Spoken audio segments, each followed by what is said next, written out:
Welcome to Rates and Barrels, presented by Topps. Check out Topps Project 70, celebrating 70 years of Topps baseball cards.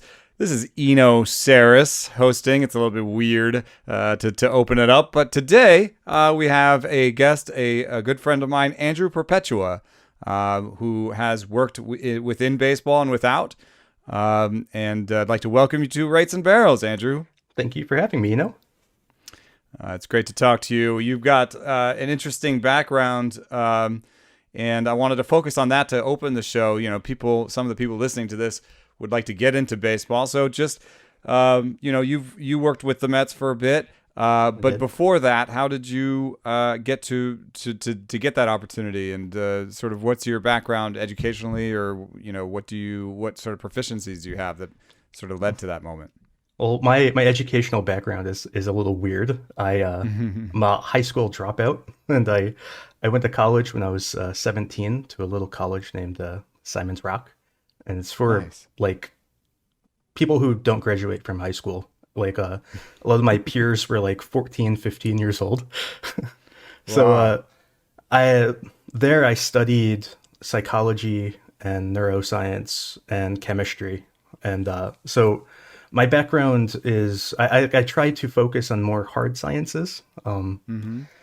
So that's sort of my background, working in like lab type things and stuff like that. So were you using like SPSS back then?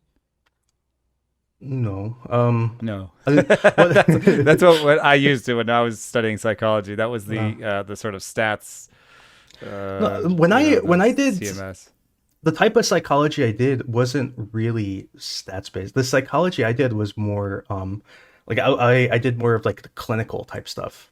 It was more the chemistry and the physics that I did a little bit of stats. Honestly, I didn't really even do that much stats in school. Stats is probably my weakest subject, is statistics. So getting into baseball, kind of a long story, and I'm gonna skip all of it.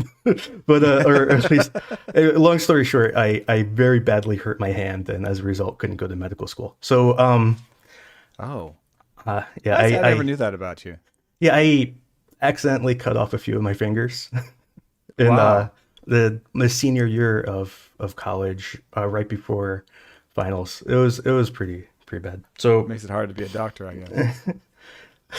Yeah, I mean, by the time I could go to medical school, it took me like a year to bounce back, honestly. What did you do to yourself? Like, a large chunk of my hand fell off, Doing what? I got stabbed by a knife. What? Yeah. Is this not a story we can get all the way into? Okay, I guess we've covered all of it at this point. I got stabbed, and in a fight or something? Not really. It was more of just drunken happenstance. Oh man! It wasn't really. You didn't play the game where you put your hand. I wasn't even the drunk one, I was the sober one. Oh no! Oh God, that's terrible. Anyway, well, baseball's gain, I guess. Somehow that led to baseball. Yeah. So so I missed out on going to medical school, and so yeah, I didn't really know what to do for a while. So I just started like doing baseball stuff for fun. Like I was listening to like Ted Berg and Toby Hyde on their podcast back in the day. Yeah. And so really the way I got into baseball was that I tracked all of the stats for the Mets by hand one season. It was like 2012. So I would watch the game and I would mark down like whether it was like a line drive or a fly ball or what happened and like what the count was and how many pitchers were thrown and what pitchers were thrown in what order. I just did it all by hand on like, just the old fashioned way. And during about halfway through the season, I said, I have all these stats, I may as well like put them in a spreadsheet or something. And I started calculating like just like basic stuff like BIP and stuff, and that was fine. But then I started doing like Sierra, and I realized that my Sierra for pitchers was totally different than Sierra on like Fangraphs. And I Oh. was thinking like, how, like, we watch the same games, like how can we be this different? And the reason is because like when I saw a ball, like I would say this was a line drive, and they would say it may have been a ground ball or a fly ball. So there's like all this like ambiguity and Mm-hmm. subjectivity around what batted balls even are. And I was like, it got me really frustrated because I didn't know how to treat the data at that point. Because I thought I was being pretty reasonable, and I'm sure they think they're reasonable, and we come to totally different things. And like some of the stats, like I would have a pitcher as having like an above average season, and they would have them as a below average season. So how do I even make sense of that? Because I don't think I made mistakes, and I don't think they made mistakes, but we end up with these totally different interpretations of what was going on the field. Did And you find that there's historically there was some analysis that suggested that there's a stringer bias that if it was closer to being a hit, if it found grass, it was a line drive. If it found glove, it was a ground ball. Did you find anything like that when you sort of um, tried to analyze your own I work? would. It was harder back then because I didn't have access to like the tools we have today. Like Right, today, I could go to like what was MLB called, like the film box or whatever. I could right. go and see the play, whereas back then there like was barely video of the games. Like the only like I would have to like watch a game and like go through, and I didn't have time for that. It's a lot of Right, games, right.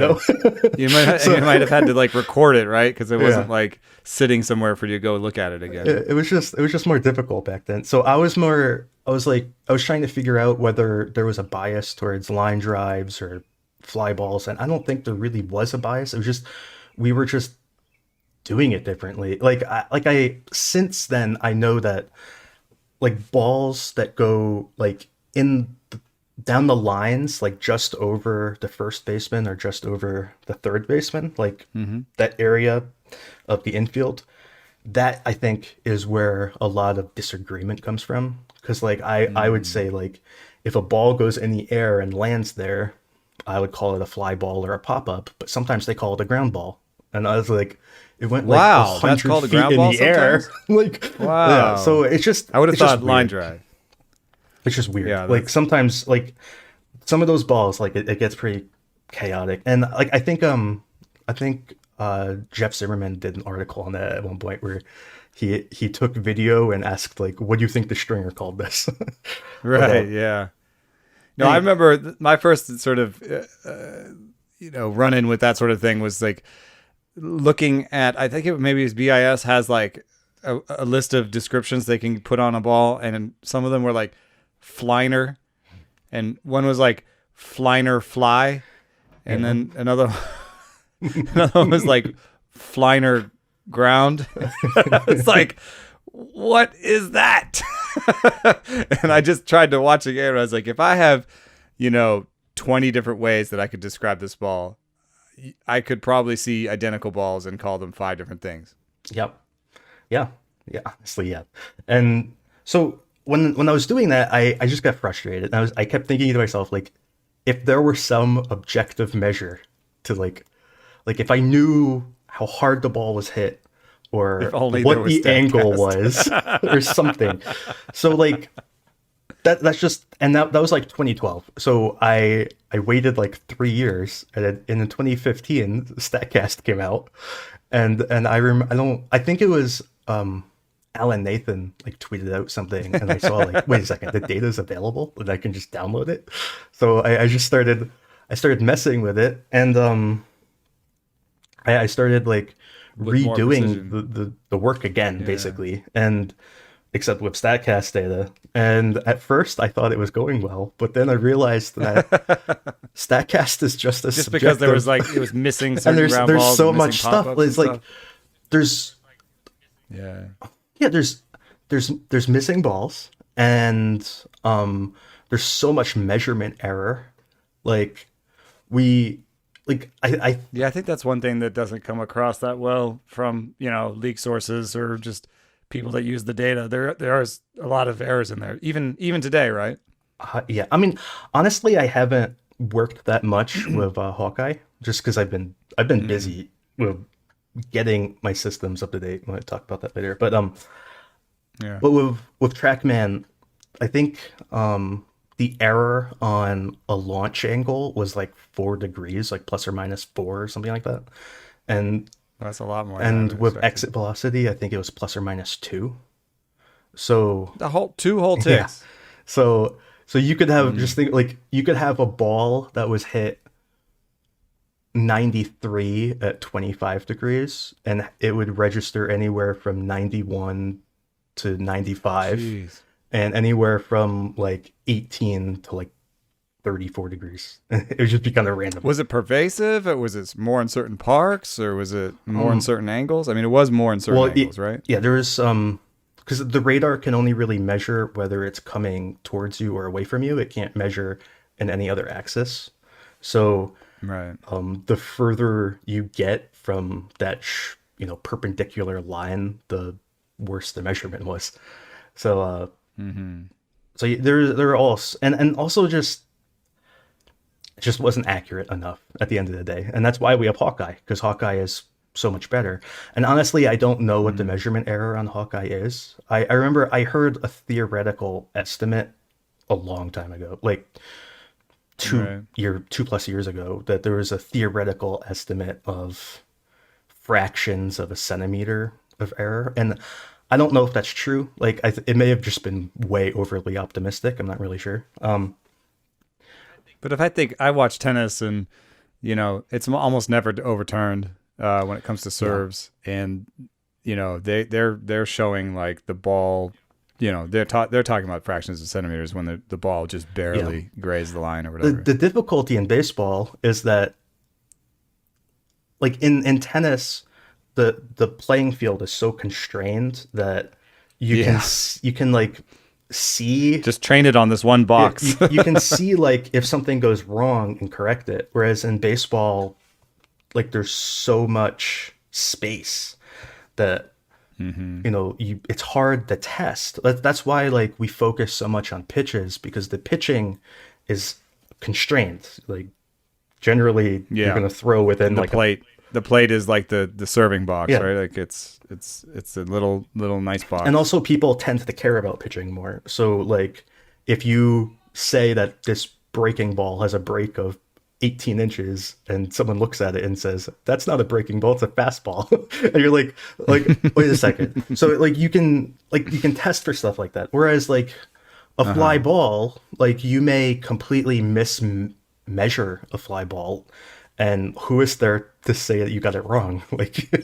Like Oh, yeah. Like that was 206 feet. No way that was yeah. 201. Distance is one thing you can test.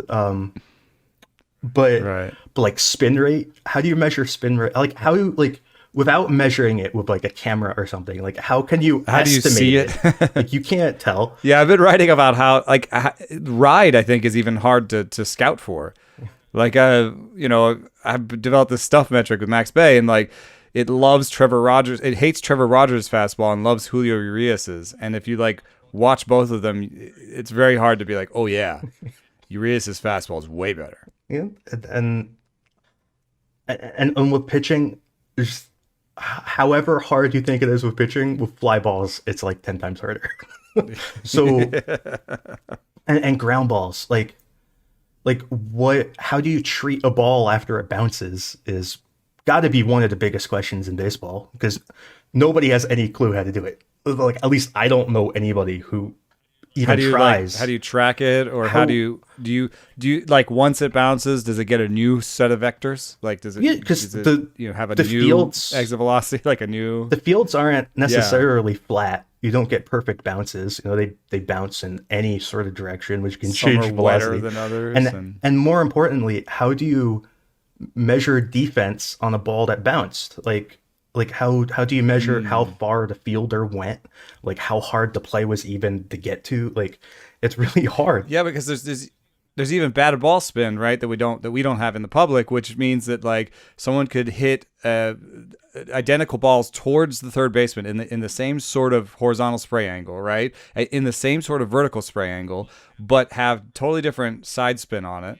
And that means that once it bounces, it's going to do something totally different. So those two balls that went in the same sort of area, in the same sort of speed, might hit the ground and do totally different things. Yeah. And yet, if you treat them the same way, then you're not really getting everything you can out of that defensive stat. Absolutely. Right? And also the ground isn't flat. So if the ball lands a centimeter to the left, it might bounce differently, you know? So right, like if it bounces in the baseline or versus on the grass, yeah. And so, well, the all these sort of like uncertainties is kind of what I have tried to focus on in my analysis. Or mostly because like I just kind of started out this way. Like I was just did like a little baseball project, and it turned out to be a big study in measurement uncertainty. So and since then, I've just grown more and more fascinated with just the uncertainty of the measurements. And I like early on, I was told that there are three types of people who do baseball analytics. There's one person, they take the data and they just work with it at face value.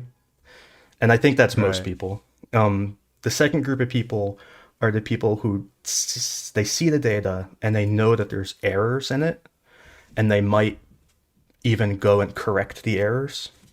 And the third group, or at least have some sort of error bands around their findings or whatever. And the third group of people are the ones who see the errors and use those errors to their benefit.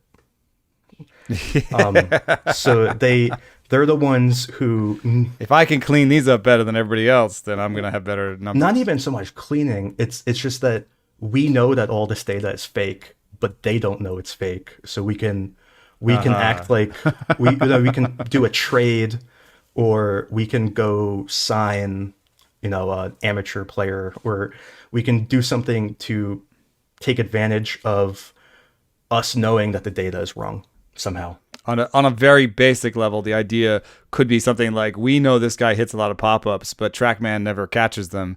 So we know this guy is not as good as his TrackMan numbers, so we'll trade him.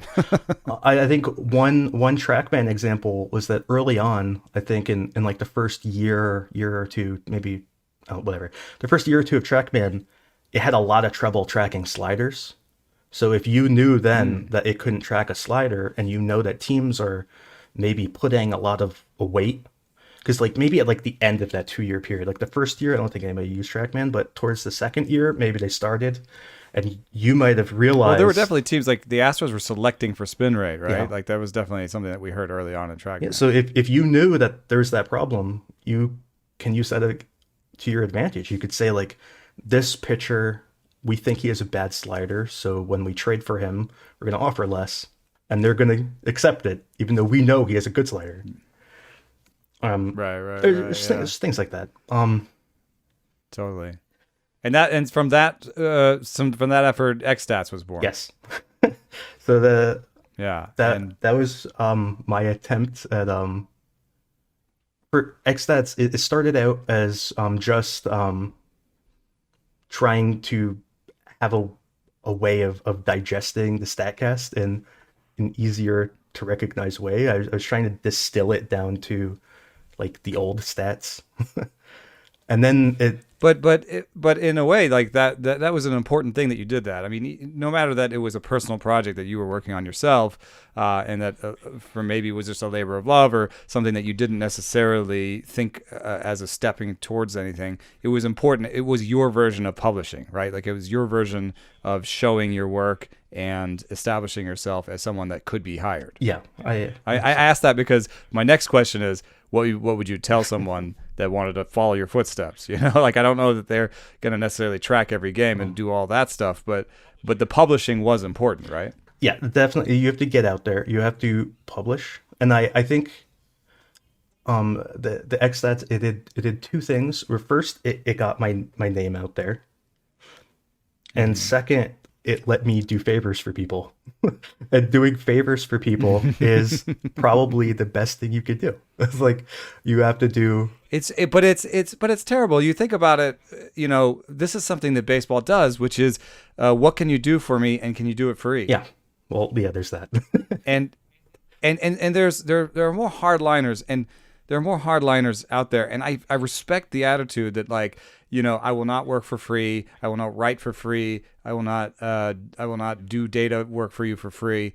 I respect that, but I don't think that it's just not realistic to me, because the way baseball works is you do favors for people long enough until then they pay you. Yeah, that's just the reality of it. And honestly, it's just, I don't know what you can do to change the way that I was doing it was that most of the favors I was doing were just things that I've already did anyway.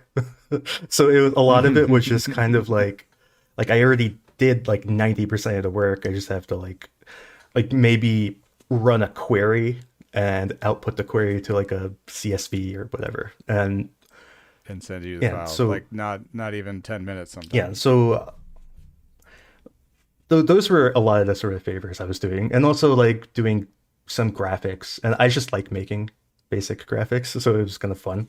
And so well, so here there's some very concrete stuff here, though, because you're talking about queries, you're talking about graphics, you're talking about publishing. So those are things that I tell people, but I think that you have a little bit more insight into the specifics of it, like even what languages are being used in front offices, and what languages they should use.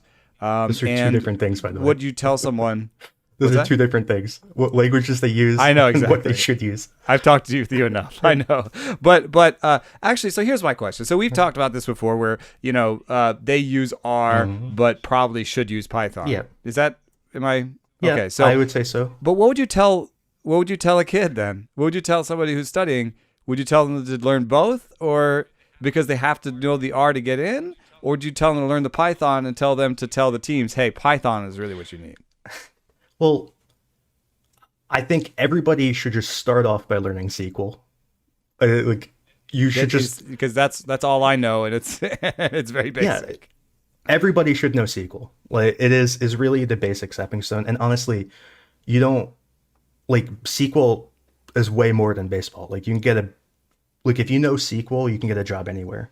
So it is true, because that was like one of the first sort of database languages. So a lot of the older databases use that still. Everyone uses SQL. Like, if you want to work for a bank or a hospital or like any sort of company like that, and you know SQL, you can get the job just for knowing SQL. Like, you don't even need a degree or whatever.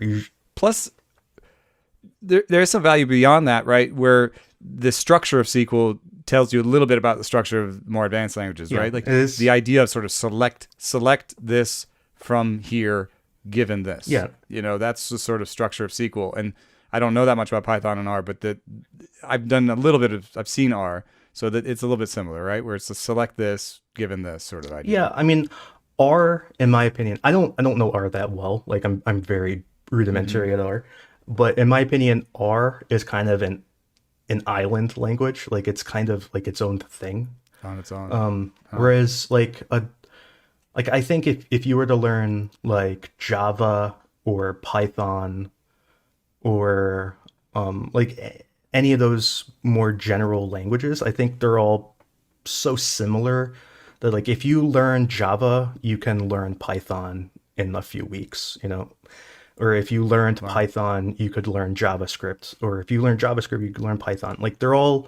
But if you learn R, it doesn't necessarily if you learn R, you learned R. You learned R. And that's it.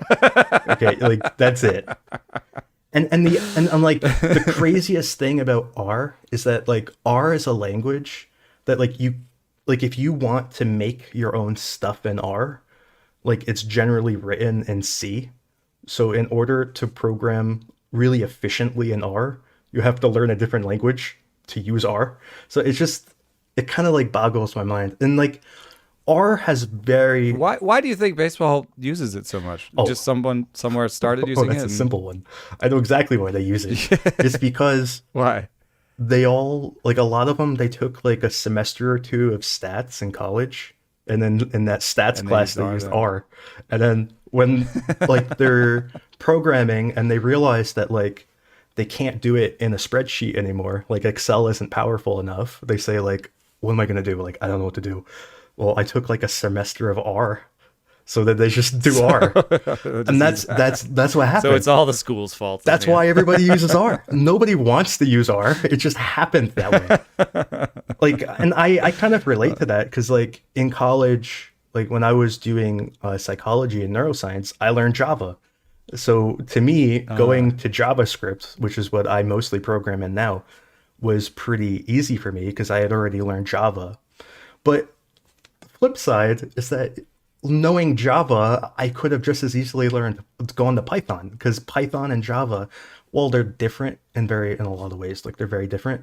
They're basically the same thing, like they're the same sort of language. So it's kind of like going from like French to Italian. You know, it's not that different. Whereas like Yeah. going from R, like going from Python Like to R Chinese is like going like Chinese. You know, it's like it's different. So Okay, but let's say, all right, so we laid a roadmap down for some people, just so they understand that R is what's going on in there, but Python and SQL might be a more powerful sort of pathway for them. Even if they do that, they sort of then jump into the group of qualified applicants. But you got hired for reasons beyond that. So, like if you were telling someone, what to do with their time. I mean, you're talking about publish, learn these languages, but then, I mean, you have this very interesting background in terms of your education, and there is that sort of like, I heard once that Harvard could just completely admit only 1600s on the SAT, right? Like they could just fill it up with 1600s, but they don't, right? They look for other things. Do you think that teams are sophisticated enough to look for other types of backgrounds, and like, what would you tell someone to do with their free time, or are their hobbies important, or are there other things that they study? Like, should they also be looking at physics or biomechanics, or is there another thing they could add to their resume that would kind of get them beyond that first group of qualified applicants? well, first, I think right now teams are not sophisticated enough to look outside.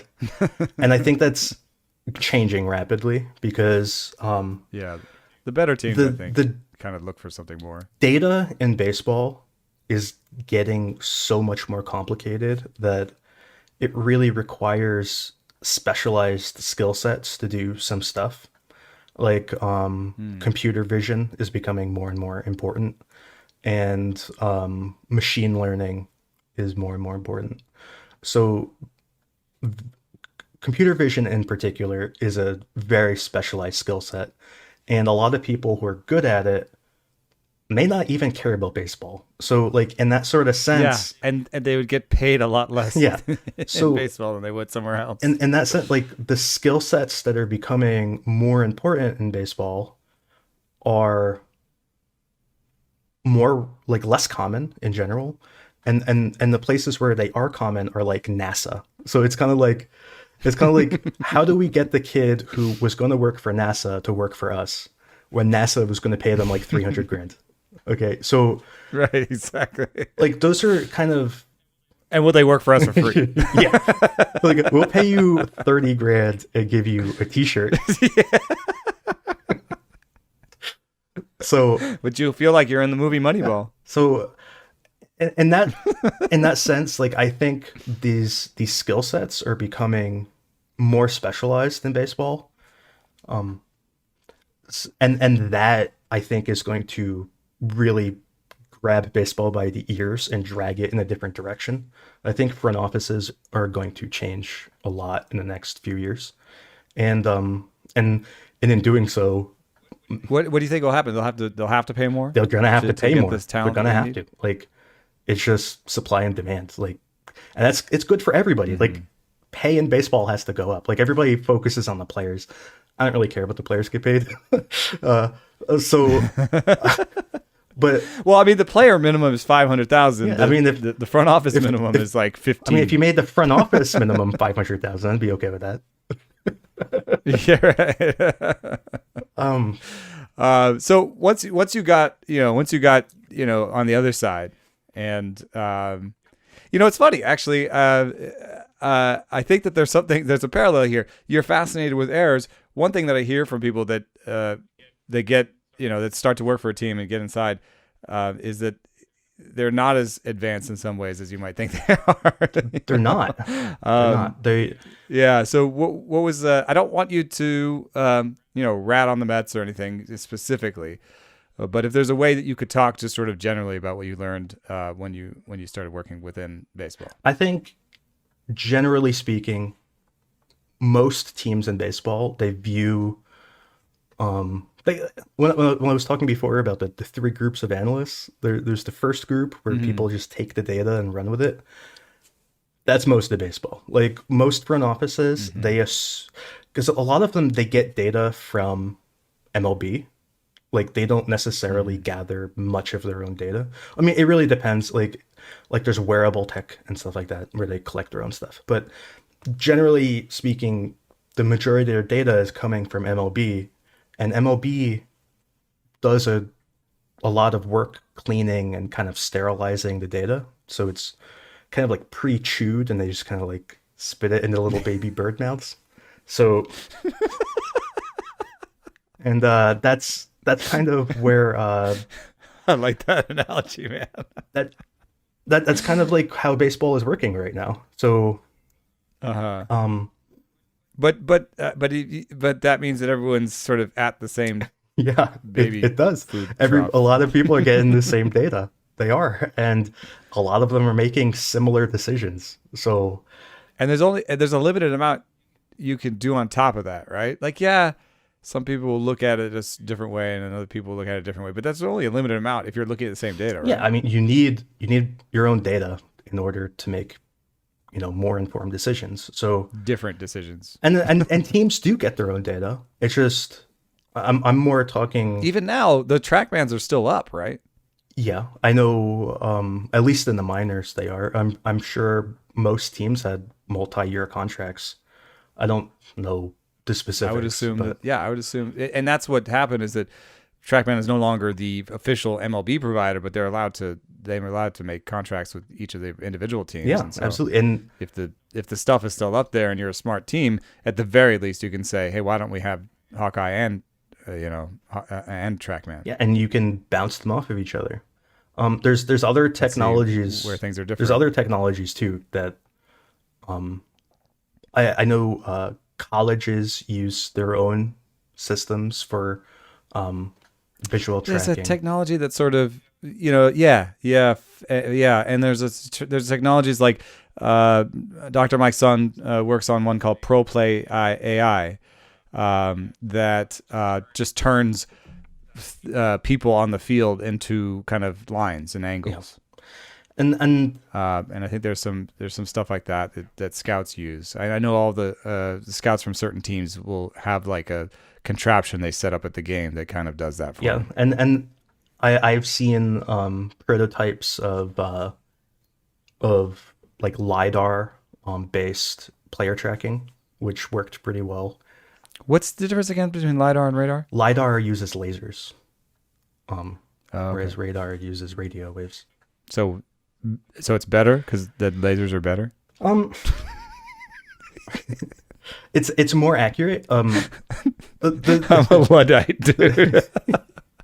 The one thing about LiDAR is you can add cameras together to either increase your resolution or accuracy or and increase your yeah. frame rate, or you can add them together in groups. So you can have like two cameras together to increase their resolution, and then take two groups of those to increase the frame rate. And then you can It's also like the Astros supposedly have a ton of Edgertronic cameras everywhere, right? Yep. Like, Edgertronic. You can however you can add data to Yeah. your collection of data that's not in the regular pool. and hopefully your data, like with LiDAR, you can track the bat very accurately, so you can get swing paths and like contact points, and it's like millimeter accuracy in all three dimensions. So like Which should maybe come with Hawkeye eventually. Hawkeye will do it. I don't know if it'll ever be as accurate as a LiDAR would be, and it's not ready yet. So, or at least not that I know of.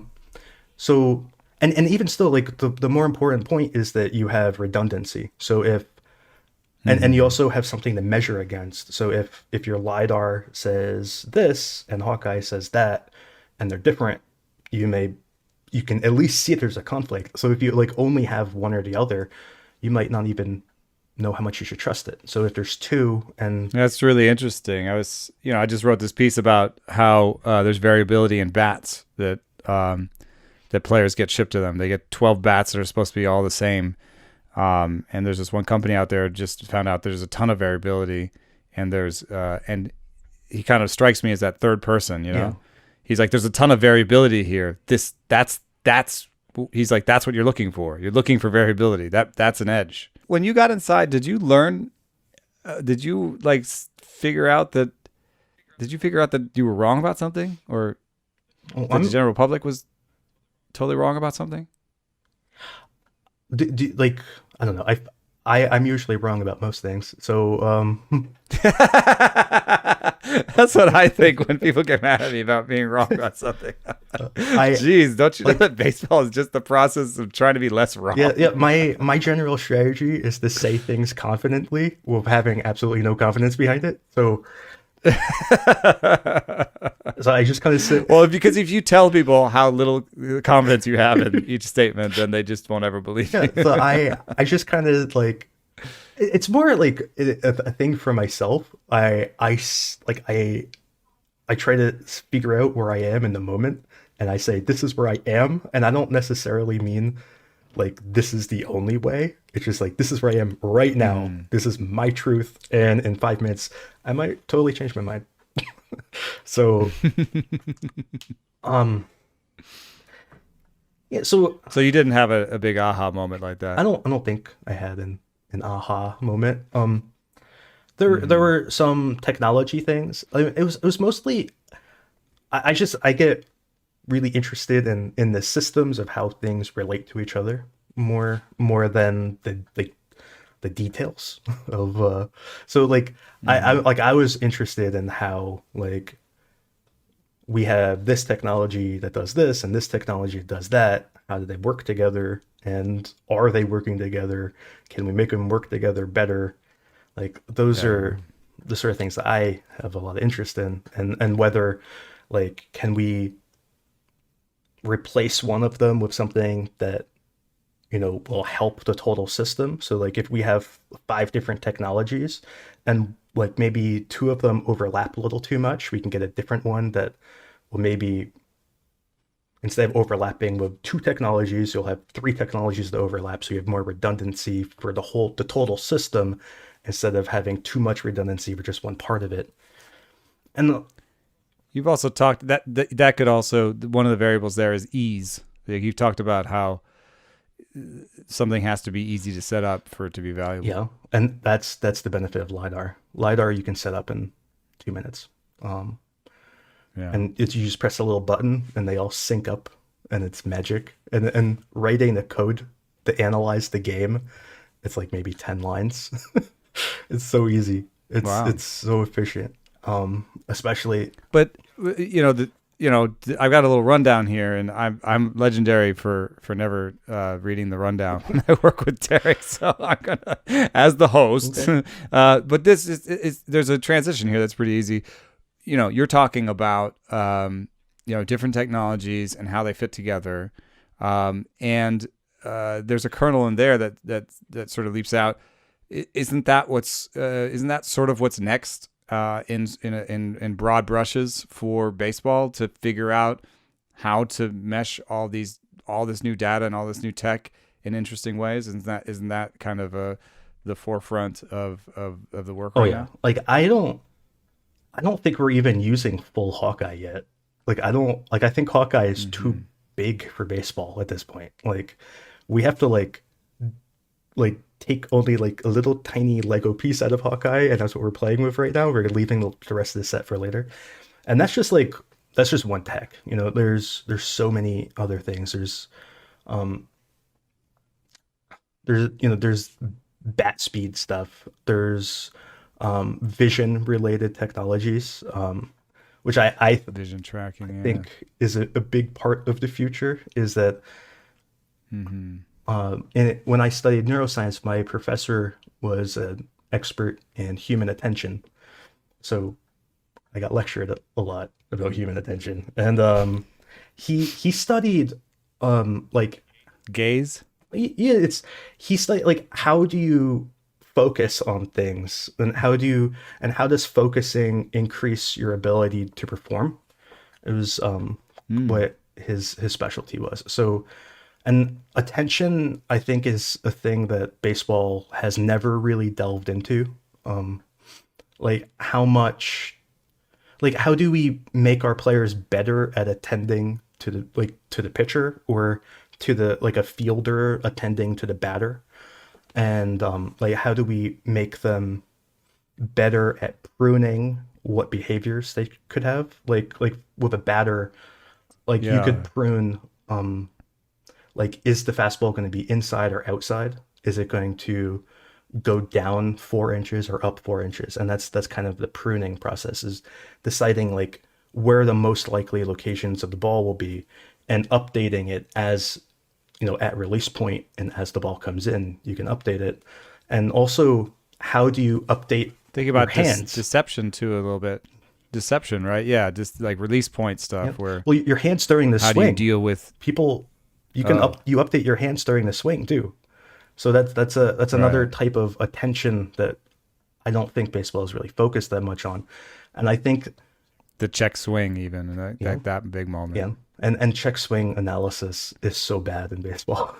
like how people look at check swings, I think is pretty amateur. But so there's just attention, I think, is kind of the next step, because we have all of these things that we've done for pitchers to make pitchers better.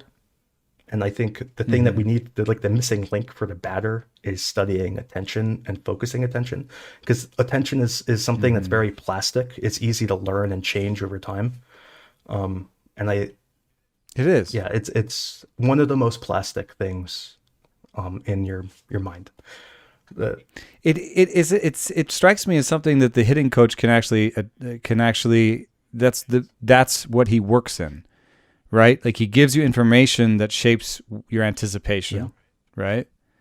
And he tries to do mechanical drills that put you in a position to be to have variable strategies and stuff like that. So it seems like if we were better at knowing about attention, we could empower the hitting coach pretty quickly. Yeah, and if it is effective, you could have a very effective hitting and coach. there have been research papers recently, in the past year or so, into what's called micro behaviors, and they say that micro behaviors are a result of your state of attention. So at various different like loads of like on your brain, I don't know how else to describe it, but on like various energy loads, like like energy requirements you need, it'll change the way that you move.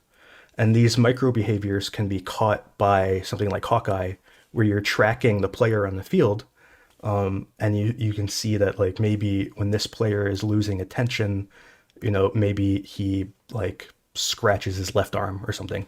It's just like little behaviors looks in a certain direction, or and these sort of micro behaviors, mutters to himself. Yeah, these sort of behaviors, when you identify them, it's the sort of thing that you can feed back to the player, and it's easy to change.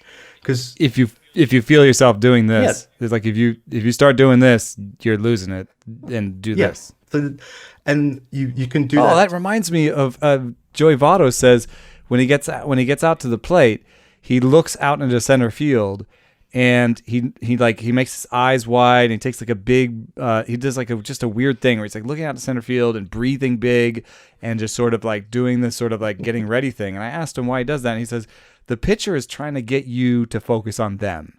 They're looking at you all weird. They're looking over their glove. They have their arm out a weird way. They're stomping around on the mound. They're trying to make you think about them. I don't want to think about them at all. I want to make them into like a pitching machine. I want to think about release point, ball movement, and that's it. So I look out in the center field and I try to imagine there's no pitcher even. Yeah, and also just getting a good deep breath is really good. Right. just for you think sends a lot of like oxygen you to think your a brain. little bit better, So Yeah. so yeah, it's that's one area of research that I think is going to be big in baseball, and it's the sort of thing that like it's so simple. And a lot of the research is so old. Like the papers came out in like the 60s and 70s, and they still haven't hit baseball yet. Like a lot of the fathers of these players were like born after some of these papers were published. So anyway, so that's this is super interesting, and so, thank you so much. But I also want to know a little bit about what's next for you, what you're up to right now. I know you're updating xSTATS, and that's what are you studying on the side? What are you reading? Right now I've been focusing a lot on updating my xSTATS. I've been going through. I'm rebuilding all of my models for all the stadiums so I can do park effects, which is a ridiculously time-consuming job.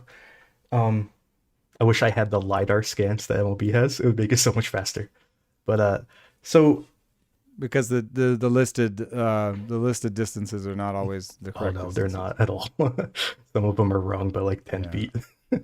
But and also I want to know like the whole field, including foul territory. So like I want to know the distance between the fielder and the wall, so I can, and that plus the fielder speed and estimating the fielder location, because I don't quite have that.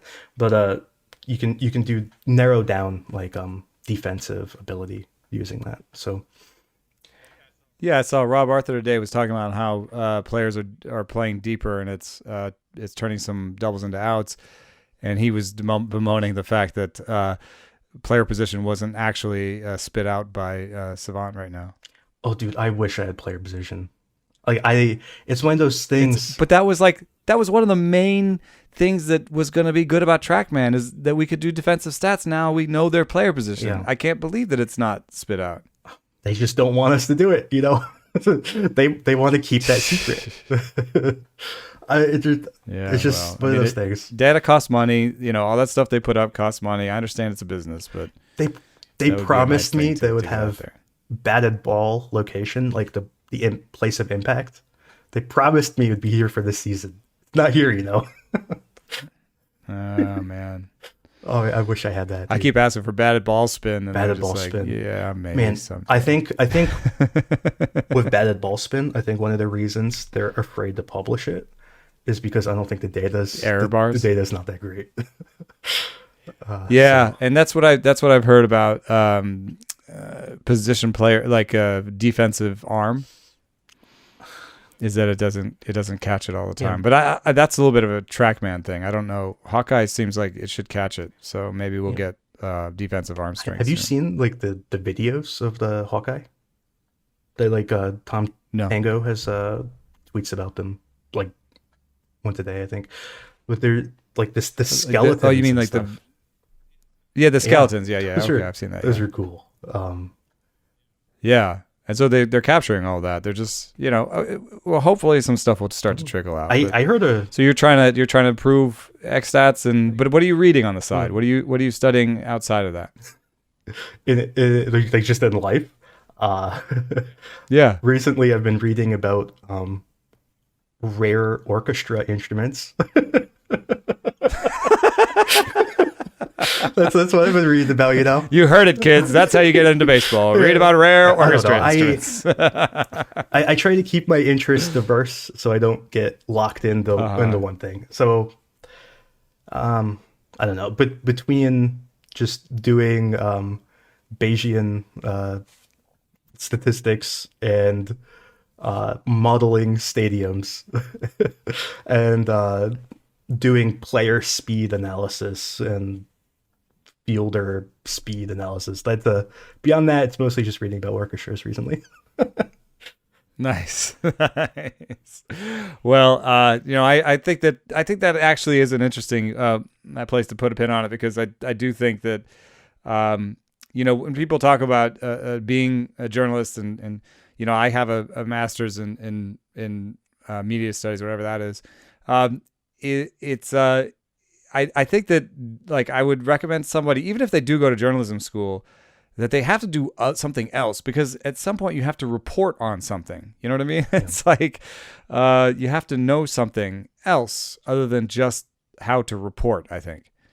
And so I do agree with you that keeping up with the different, I think it's also just healthy for your brain to keep the synapses firing in all sorts of different directions. But thank you so much for coming on today, Andrew. Thank you for having me.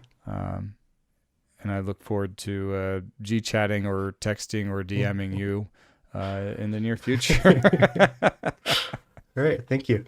And that'll be it for us today on Rates and Barrels. Please like and review us wherever you listen to this episode, or subscribe to The Athletic, which is $3.99 a month right now. You get to see stories like the one I just did with Andrew Bagley about Tyler Rogers' underhanded rise ball slider, which actually had some of Andrew Perpetua's pitch visualizations in it to describe the beauty of Tyler Rogers' underhanded delivery, and other things. We'll be back on Monday with Derek Van Riper taking over. I'll be back on Wednesday. And as always, thanks for listening.